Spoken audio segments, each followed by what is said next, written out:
Ini ini yang melakukan uji konsekuensinya ya Pak? Betul. Iya ya. Ada dekan, wakil dekan, PPID utama, PPID pelaksana. Pakar hukum ini dari Fakultas Hukum Universitas mana nih Pak? Dr. Muhammad Fathahillah Akbar. UGM juga. Pak, yang kemarin hadir di persidangan pertama siapa Pak? Ada nggak di sini? Bapak ya, berdua ya.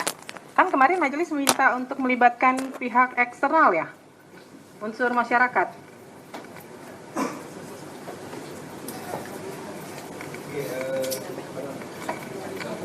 Oke, izin majelis gitu ya. Jadi kenapa kemudian gitu ya kita tidak melibatkan unsur masyarakat? Karena kami berpendapat bahwasannya dokumen yang diuji dari Pak Jokowi itu termasuk adalah dokumen-dokumen bersifat data pribadi, sehingga kemudian kami beranggapan bahwasannya masyarakat itu dalam konteks ini tidak kami libatkan, justru kemudian kita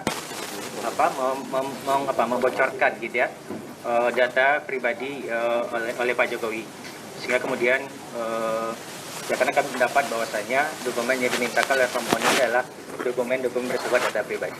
Pak, begini, pada saat melakukan uji konsekuensi, kan misalnya yang Bapak uji adalah KHS. KHS-nya kan tidak mesti dilihat oleh pihak eksternal. Tapi ada pertimbangan kenapa kemudian itu harus dikecualikan, Pak. Karena kan kalau Bapak hanya melibatkan pihak badan publik, pasti badan publik akan melindungi informasi itu. Itu pasti. 100%, 1000% pasti.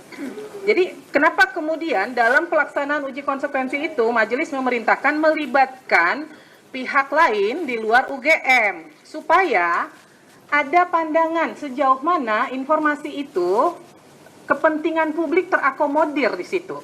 Apakah betul harus dikecualikan? Nah, dampaknya apa nih kalau ditutup? Karena ketentuan pengecualian kan kalau dibuka lebih banyak mudaratnya daripada manfaatnya. Begitu kan? Nah, itu sebabnya kami meminta harus melibatkan pihak eksternal. Kalau nih saya nih bagian dari Komisi Informasi, kalau saya melakukan uji konsekuensi untuk informasi yang kami kuasai, saya akan bilang itu dikecualikan, Pak. Maka perlu pandangan dari pihak lain, masyarakat, begitu loh. Iya betul Ibu gitu. Tapi sekali lagi kami di internal kemudian berkesimpulan bahwasannya itu adalah data pribadi gitu ya. Sehingga kemudian kalau kemudian masyarakat diundang gitu kan, itu kan kemudian kan kita menginformasikan data pribadi seseorang yang notabene itu adalah satu, belum ada persetujuan dari pemilik data gitu. Yang kedua, saya kira kami juga dalam konteks kehati-hatian ya, kerahasiaan gitu. Kami memang menganggap bahwasannya kalau kemudian ada masalah di situ, kami khawatir. Justru kami kemudian kan mengungkapkan data pribadi seorang yang notabene sekali lagi itu belum ada persetujuan dari pemilik data. Yang kedua, penting juga adalah itu belum ada juga putusan dari pengadilan ya yang memerintahkan kami untuk mengungkapkan data itu. Jadi atas dasar itu kemudian kami berpendapat bahwasannya kami dalam konteks ini tidak melibatkan masyarakat. Pak, sebentar saya tanya deh. Okay. Bapak melakukan uji konsekuensi, ini misalnya saya ambil contoh nih KHS. Ini hanya terkait KHS-nya Pak Jokowi atau KHS secara keseluruhan yang Bapak uji? Oke, sesuai dengan di SK tersebut itu khusus KHS-nya Pak Jokowi. Nah, kalau KHS pada umumnya diminta oleh publik terbuka atau tidak, Pak? Kalau misalnya nih publik meminta KHS atau yang lainnya di luar itu, ini terbuka atau enggak? Iya, saya kira kalau konteksnya tadi uji konsekuensi Ibu, kalau konteksnya dia melibatkan masyarakat, sekali lagi kami berpikir bahwasannya KHS itu data pribadi. Jadi kami tidak melibatkan masyarakat dulu dalam konteks ujian konsekuensi. Kecuali dasarnya ada persetujuan dari si pemilik data ataupun nanti perintah dari KIP. Pemahamannya itu Pak, pemahamannya Bapak melakukan uji konsekuensi bukan hanya terhadap KHS-nya Pak Jokowi. Karena kalau Bapak mengatakan KHS untuk Pak Jokowi dikecualikan, maka secara global untuk siapapun itu menjadi informasi yang dikecualikan. Ya kan? Uji konsekuensi yang Bapak lakukan, kenapa kemudian harus melibatkan masyarakat? Masyarakat Bapak harus kasih dasar-dasarnya apa yang menjadi pertimbangan KHS ini harus dikecualikan. Ada informasi pribadi. Informasi pribadi apa sih yang terkandung di dalamnya? Kan tadi saya udah bilang, tidak mesti dokumennya Bapak tunjukkan kepada pihak masyarakat, tapi kemudian dilakukan kajian bersama antara UGM dengan pihak eksternal sejauh mana sebuah informasi itu kemudian akan dikecualikan gitu loh. Dampaknya Oke, apa? Ibu, kalau misalnya Ibu, saya ada pakar gitu ya. Saya kira pakar itu juga bagian dari masyarakat gitu ya. Nggak bisa, Pak. Itu kan, maka tadi saya tanya, pakar ahli hukum ini dari UGM atau bukan? Iya, betul. Dari UGM kan? Ya, jadi kan perintah majelis melibatkan, Pak, ini perintah majelis loh. Kami memerintahkan harusnya melibatkan pihak luar. Gitu loh. Ya, Tapi Bapak tidak melakukan. Ya, gitu. sekali lagi Bu, kami berangkat dari sikap yang kehati-hatian. Yang notabene itu juga Pak, dijamin oleh begini. PDP. Nggih. Kemarin harus dihargai yang namanya perintah majelis, ya. Pemahamannya seperti yang sampaikan Ketua Majelis, bukan dokumennya, tapi formula-formula. Misalnya tadi ijazah seperti apa formulanya? Oh, ada nama, ada data. Jadi tidak dokumennya. Kalau melibatkan pihak lain, itu lebih independen, Pak. Terlepas itu punya siapa, baru dikategorikan lagi. Jadi ketika perintah majelis, kalau Bapak kemarin tidak sepakat, Bapak bahasnya kemarin. Jadi supaya lebih cepat persidangan hari ini, kita melihat beranggapan pertama Bapak tidak menghargai perintah majelis. Ya kan? Kan tidak harus dokumennya. Kita dalam hal ini melihat dokumen itu tidak membedakan pemilik siapa. Ya kan? Jadi nggak usah berdiskusi dalam arti yang di sini saja Bapak memperlihatkan bahwa tidak independen, ya kan, untuk melihat suatu persoalan. Jadi kalau kemarin perintah majelis ada melihat bahwa ini kalau melibatkan pihak eksternal, maka kajiannya lebih independen. Bukan lebih lagi, memang independen. Tidak harus dokumennya, tapi formula. Kalau ada ijazah seperti ini, kalau KHS data apa saja, tanpa memperlihatkan. Itu. Terima kasih. Apa boleh menanggapi atau Izin Bu Ketua. Silakan. Ini seluruhnya kan berarti dari UGM ya. Iya. Apa saudara? Bentar. Memohon sebentar ya. Saudara termohon ini berarti seluruhnya dilakukan oleh UGM. Berarti UGM tidak menganggap ada entitas akademik lain selain UGM yang mengerti Yang masalah handphonenya ini. bunyi tolong dimatikan ya. Ini UGM berarti tidak menganggap dalam tema KHS atau perlindungan data pribadi atau keterbukaan informasi publik tidak ada pakar dari selain UGM. Saya mau tanya itu dulu. Singkat-singkat aja ya, karena saya masih ada pendalaman lain. Baik, terima kasih anggota majelis. Pada prinsipnya kami tetap menganggap dan kami juga menganggap bahwa pakar dari Pakar, ada tidak kepakaran di luar UGM yang bisa memahami soal menurut UGM? untuk diuji konsekuensi ini tidak ada, tapi kalau untuk secara keseluruhan pasti ada, namun tadi yang disampaikan. Nah, jadi begini, ini ada chauvinisme nih, ya, prestige oriented chauvinis. Jadi kebanggaan seakan-akan yang mengerti tema ini hanya orang-orang UGM. Andaikan teman-teman atau bapak ibu di UGM itu mau mempertahankan satu mazhab pemikiran saja, sebenarnya bisa kok. Ambil saja pakar-pakar lain yang satu mazhab, karena sebenarnya di keterbukaan informasi juga ada mazhab kehati-hatian, ada juga cautious focus approach misalnya begitu, ya.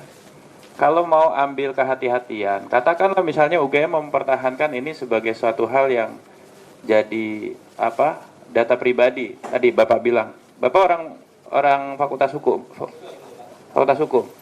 Iya kan? Mazhab tuh bisa diambil penguatannya dari mana aja. Dan masyarakat tuh bertaburan kok pakar-pakar. Jadi sebagai sebuah epistemic community ini masalahnya ada di chauvinisme UGM nih kalau begini kelihatannya. Jadi majelis memerintahkan melakukan uji konsekuensi sekali lagi tidak dengan satu pendapat homogen dari UGM. Ini sudah komposisi berlaku untuk semua register aqua, Pak. Gitu. Tapi kalau Bapak menganggap hanya UGM yang mengerti masalah ini masalahnya di UGM keseluruhan berarti. Ini masalah prestige oriented chauvinism. Ini chauvinisme model akademik. Ya Pak ya. Ini andaikan Bapak mau mempertahankan satu pendapat pun, ambil dari luar UGM, itu perintah majelisnya. Gitu. Sehingga pendapat Bapak itu lebih kuat. Begitu. Ya. Ini saya sudah pakai bahasa yang paling netral. Ya. Bapak mau mempertahankan silakan, tapi komposisinya tidak boleh homogen gitu. Sehingga Bapak tidak dianggap sebagai satu kesatuan korsa, tapi sebagai satu kesatuan pandangan mazhab.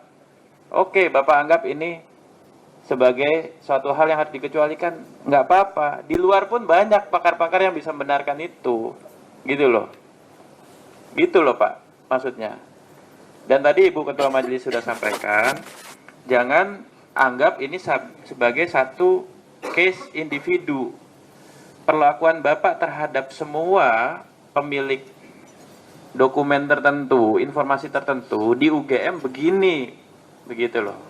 Dan itu didukung oleh perspektif apa? Ada tanggapan? Izin majelis menanggapi, kami tidak mempertahankan mazhab, tapi alasan kami tadi adalah kami mematuhi prinsip kehati-hatian kami. Iya, kehati-hatian itu tadi saya sebut salah satu mazhab. Cautious focus approach itu salah satu mazhab. Dan uji konsekuensi memang untuk mempertahankan mazhab. Salah Bapak kalau bilang Bapak nggak mempertahankan mazhab. Kan kebijakan rektorat harus ada. Bapak salah. Tapi dengan mempertahankan mazhab itu caranya nggak boleh begini. Ini homogen banget, nggak boleh. Ini chauvinis. Bapak menganggap tidak ada orang yang ngerti di luar UGM. Kami tidak beranggapan seperti Ya itu. nggak boleh. Kalau nggak ada anggapan itu buktikan. Uji konsekuensi berikutnya, komposisinya nggak boleh cuma UGM. Baik, kami serahkan kembali kepada majelis komisi. Ya, majelis diserahkan, tapi saudara tidak melaksanakan. Jadi saudara harus laksanakan. Ya, ini masalah ya. Saya kira itu, Bu. Pak, jadi begini ya, nanti kami minta dilakukan uji konsekuensi ulang, tapi Bapak tidak spesifik menyebutkan misalnya nih ya, ini kan karena ini menjadi hasil uji konsekuensi dari UGM ya, maka Bapak tidak menyebutkan misalnya daftar nilai program sarjana dan program sarjana muda Joko Widodo. Enggak Pak, Bapak harus melakukan uji konsekuensi secara global. Apakah benar daftar nilai program sarjana itu masuk kategori informasi yang dikecualikan untuk siapapun? Karena kalau dikecualikan itu dia berlakunya umum Pak, bukan hanya person to person. Apakah kemudian terkait dengan nilai kerja nyata itu menjadi informasi yang dikecualikan? Kalau untuk Pak Jokowi dikecualikan, maka untuk yang lain pun harus dikecualikan Pak. Nggak mungkin untuk Pak Jokowi dikecualikan terus orang lain minta Bapak buka aksesnya. Kalau dikecualikan ya informasi itu akan berlaku dikecualikan untuk semua. Kemudian terkait misalnya laporan tugas akhir, skripsi, benar nggak ini dikecualikan? Tidak dikecualikan, dikatakan berita acara sidang dikecualikan, benar nggak? Untuk semua alumni atau dari UGM berita acara sidang menjadi informasi yang dikecualikan. Itu harus berlaku sama Pak. Jadi nggak bisa informasi itu untuk si A terbuka, untuk si B dikecualikan, nggak bisa. Uji konsekuensi itu berlaku untuk semua, begitu. Jadi saya nggak mau di sini ada kata-kata surat keputusan yudisium untuk Joko Widodo, nggak bisa Pak. Bapak ini berlaku kalau Bapak sudah menyatakan surat keputusan yudisium dikecualikan, maka untuk semuanya itu menjadi dikecualikan. Nah, Bapak harus melakukan uji konsekuensi dan di sini Bapak harus menyebutkan nih. Di sini kan nggak disebutkan nih Pak. Bapak menyebutkan, saya kasih contoh ya. Mengandung data pribadi. Data pribadi apa Pak yang terkandung di situ? Bapak harus jelaskan di dalam kajiannya. Apakah di situ ada tanggal lahir? Apakah di situ apa yang dikecualikan? Kalau yang dikecualikan ternyata dari satu dokumen ini yang dikecualikan hanya bagian tanggal lahir, hanya bagian mungkin ada alamat dan sebagainya di situ, itu aja yang ditutup. Tidak otomatis informasinya kemudian menjadi dikecualikan semua Pak. Maka di kajian itu harus jelas apa sih di dokumen atau di informasi itu yang dikecualikan. Di KHS ini apa sih Pak yang dikecualikan? Nilai. Selain nilai apa? Nah kan berarti yang nilainya saja yang ditutup. Bahwa bukti seseorang pernah kuliah di semester 1, semester 2, semester 3 itu kan menjadi informasi publik begitu loh. Ya, jadi itu harus dikaji dengan jelas Pak kajiannya. apa yang masuk dalam kategori dikecualikan itu apa. Ini kan kalau saya baca saya nggak bisa menemukan nih, hanya dibilang data pribadi. Data pribadi apa yang terkandung di KHS? Itu harus ada, Pak. Kalau dibilang menghambat proses penegakan hukum, yang bagaimana begitu? Harus ada jelas kajiannya ya, Pak ya. Kemudian di sini Bapak menyebutkan, saya nggak tahu kalau Bapak melakukan uji konsekuensi terhadap nilai kerja nyata. Padahal yang diminta di sini laporan kuliah kerja nyata. Emang sama ya, Pak ya?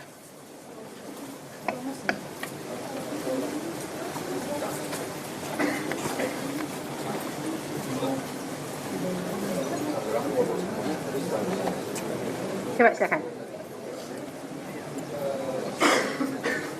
Satu kali aja dipencet, Pak. Satu kali aja. Ya. Tes. Iya Ibu, di situ kita memberikan adalah transkrip nilai gitu ya, karena memang dokumen terkait dengan laporan kuliah kerja nyata itu memang tidak ada gitu, atau mungkin dalam bahasa KIP-nya belum didokumentasikan. Jadi dokumen itu memang tidak ada. Nah, maka kemudian kami dengan etikat baik gitu ya, mencoba kemudian mencari-cari gitu ya, menelusuri. Kita teman-teman fakultas itu berusaha semaksimal mungkin menelusuri ya setiap info, setiap kemudian taharak dan seterusnya itu. Maka kemudian adalah data nilai dari Pak Jokowi bersama juga dengan nilai-nilai mahasiswa yang KKN yang ada pada saat itu. Termasuk juga kayak pemohon memintanya transkrip nilai. Nah, transkrip nilai itu juga tidak ada gitu. Tapi yang ada itu adalah daftar nilai Pak Jokowi gitu ya, yang final. Itu yang kemudian kami tampilkan di sana. Jadi kami itu juga kami paham ya, pemohon ini kan tidak tahu nih kira-kira ya zaman itu tuh kebutuhan dokumennya apa. Nah, sehingga kemudian kami kalau itu ada dokumennya, kami sampaikan dan kami uji konsekuensinya. Jadi itu Ibu. Ya, jadi begini Pak, Bapak ketika melakukan uji konsekuensi kan kami minta harus berdasarkan informasi yang sedang disengketakan kan. Maka Bapak harus mengacu ke sini Pak, misalnya nih, laporan kuliah kerja nyata. Terlepas dari Pak Jokowi-nya ada atau enggak, kita nggak ngurus. Itu nanti di pembuktian. Ada nggak sih sebenarnya gitu. Tapi Bapak harus melakukan uji konsekuensi, apakah laporan kuliah kerja nyata itu sebenarnya terbuka atau tertutup? Itu dulu Pak. Apakah dikecualikan? Kalau dikecualikan, maka Bapak harus lakukan uji konsekuensi. Mengacu kemana? Dasar hukumnya apa? Begitu. Kemudian laporan tugas akhir. Jadi jangan di sini dimintanya laporan kuliah kerja nyata, Bapak bikin di sini yang diuji nilainya. Padahal yang diminta laporannya. Kan jadi nggak sinkron nih Pak. Ya kan? Maka kan majelis nanti akan membuat pertimbangan berdasarkan hasil uji konsekuensi. Maka harus mengacu ke sini. Jadi Bapak semuanya harus mengacu ke semua informasi yang diminta ini. Ya, jadi kalau yang diminta laporan jangan Bapak uji nilai, kita tahu kalau nilai dikecualikan itu kita tahu. Jadi yang diminta laporan, apakah laporan lagi-lagi mindsetnya Bapak harus berpikir untuk semua, bukan hanya untuk Pak Jokowi. Nanti baru kita buktikan. Masih ada nggak sih tersimpan laporan yang atas nama Pak Jokowi? Tapi secara global untuk laporan kuliah kerja nyata menurut UGM itu terbuka atau dikecualikan? Itu dulu Pak. Kalau Bapak menyatakan itu dikecualikan, Bapak lakukan uji konsekuensinya. Kalau nggak usah Bapak lakukan. Jadi kalau di sini yang kayak seperti Bapak bilang ini terbuka, itu nggak perlu Bapak uji sebenarnya, karena terbuka kan. Yang tadi di sini ada dikatakan laporan tugas akhir tidak dikecualikan. Berarti Bapak nggak perlu lakukan uji konsekuensi. Uji konsekuensi itu hanya untuk informasi yang menurut UGM adalah masuk kategori rahasia. Itu yang harus Bapak uji konsekuensi. Begitu. Ya, sejauh mana itu harus ditutup kepada publik begitu. Jadi dan lagi itu berlaku semua ya, bukan hanya atas nama Pak Jokowi, tapi untuk semua. Kemudian SOP yang diminta ini mungkin waktu itu nggak ada menurut Bapak. Tapi di era sekarang ada nggak? Kalau ada itu terbuka atau dikecualikan? Gitu loh. Kalau nggak ada ya Bapak nggak perlu lakukan uji konsekuensi karena memang nggak ada, tidak pernah ada di UGM begitu. Begitu ya Pak ya? Baik. Gimana? Silakan. Ketua Majelis, ya. Nanti untuk SOP itu kita tidak akan perlu masukkan karena memang saat itu tidak ada SOP, hanya ada buku petunjuk. Betul. Itu buku petunjuk kami sampaikan karena bentuk itikat baik kami. Oke. Di situ kurang lebih mirip-mirip dengan apa yang dimintakan oleh dari pemohon. Adalah SOP di situ ya? Ya, Iya. Nah itu terbuka apa tertutup Pak? terbuka. Terbuka ya, berarti nggak perlu Betul, diuji Majelis. kan? Baik. Ya, nah nanti dicek ulang lagi ya Pak ya. Ini harus disesuaikan karena ini hasil uji konsekuensinya nggak sesuai sama sekali nih. Download Tribun X sekarang, menghadirkan lokal menjadi Indonesia.